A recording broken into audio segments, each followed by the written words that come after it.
আসসালামু আলাইকুম রহমতুল্লাহ। কেমন আছেন বন্ধুরা? সবাই আশা করি ভালো আছেন, আর ভালো থাকেন এ দোয়া সকলের জন্য করি। আজকে একটি গুরুত্বপূর্ণ বিষয় নিয়ে আলোচনা করতে যাচ্ছি, যে বিষয়টি সকলের জন্যই ফায়দাজনক হবে বলে আমি আল্লাহ তাআলার কাছে আশাবাদী। বিষয়টি হলো, যে সমস্ত বাড়িতে জিন্নাতের উপদ্রব রয়েছে, এই জিন্নাতের উপদ্রব থেকে, জিন্নাতের এই অনিষ্ট থেকে, জিন্নাতের এই ক্ষতি থেকে, ভয়ানক এই অবস্থা থেকে আপনি কিভাবে মুক্তি পাবেন, বিষয়টা নিয়ে আজকের আলোচনাটা খুবই গুরুত্বপূর্ণ।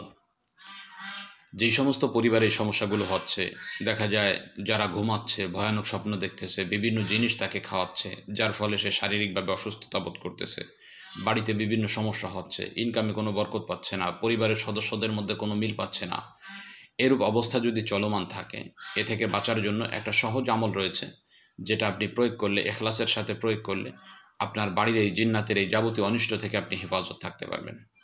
তিরমিজি শরীফের মধ্যে একটা হাদিস আনা হয়েছে। নুমান ইবনে বাশির রাদিয়াল্লাহু তাআলা আনহু বর্ণনা করেন, নবী করিম সাল্লাল্লাহু আলাইহি ওয়াসাল্লাম বলেছেন, জমিন এবং আসমান সৃষ্টি করার 2000 বছর পূর্বে আল্লাহ তাআলা একটা কিতাব লিপিবদ্ধ করেছে, তার মধ্যে সূরা বাকারার শেষ 2 আয়াত নাজিল করেছেন। এরপরে নবী করিম সাল্লাল্লাহু আলাইহি ওয়াসাল্লাম বলেন, যেই ঘরে একাধারে 3 দিন এই সূরা বাকারার শেষ 2 আয়াত পাঠ করা হবে, সেই ঘরে শয়তান প্রবেশ করতে পারবে না।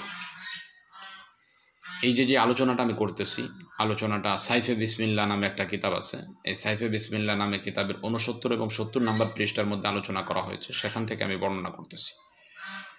তো উনি এরপরে লেখেন যে আসলে বিসমিল্লাহ দ্বারা ঘরের হিসার আপনি কিভাবে করবেন, এবং ঘরে যে সমস্ত দুষ্ট জিন্নাতেরা বসবাস করে, যারা অনিষ্ট করতেছে, ক্ষতিগ্রস্ত করতেছে, এদেরকে কিভাবে দূর করবেন। তো উনি বলেন, ঘরের এই সমস্যাগুলো, যে সমস্ত বাড়িতে জিন্নাতের এই সমস্যাগুলো রয়েছে, এ থেকে পরিত্রাণের জন্য, মুক্তি পাওয়ার জন্য উপায়টি হলো, তো আপনার আলোচনাটা ঘরবন্ধ দেওয়ার জন্য প্রথমে কাজ হলো, আপনি ঘরের ডান পাশে গিয়ে দাঁড়াবেন। এরপরে নবীর উপর দুরূদ এবং সালাম কয়েকবার পাঠ করার পরে আপনি সূরা বাকারার শেষ 2টি আয়াত 11 বার পাঠ করবেন। পাঠ করে ডান পাশে আপনি ফুঁক দিবেন। অতঃপর এই ডান পাশ থেকে শুরু করে এবার আপনি চতুর্পাশে, ঘরের যে 4টি পাশ থাকে, 4 কোণেই যাবেন।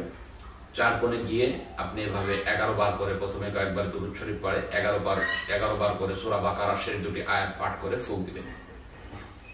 এভাবে একাধারে এই আমলটি আপনি 3 দিন পর্যন্ত করবেন। এভাবে 3 দিন পর্যন্ত আমলটি করলে আমি আল্লাহ তাআলার কাছে আশাবাদী, এই আমলের বরকতে আপনার ঘরে যে সমস্ত দুষ্ট জিন্নাত আছে, যারা আপনার বরকতকে ক্ষুণ্ণ করেছে, পরিবারের মধ্যে দ্বন্দ্ব লাগিয়ে রেখেছে এবং সকলকে ভীত সন্ত্রস্ত করতেছে, এই জিনগুলো বাড়ি থেকে চলে যেতে বাধ্য হবে।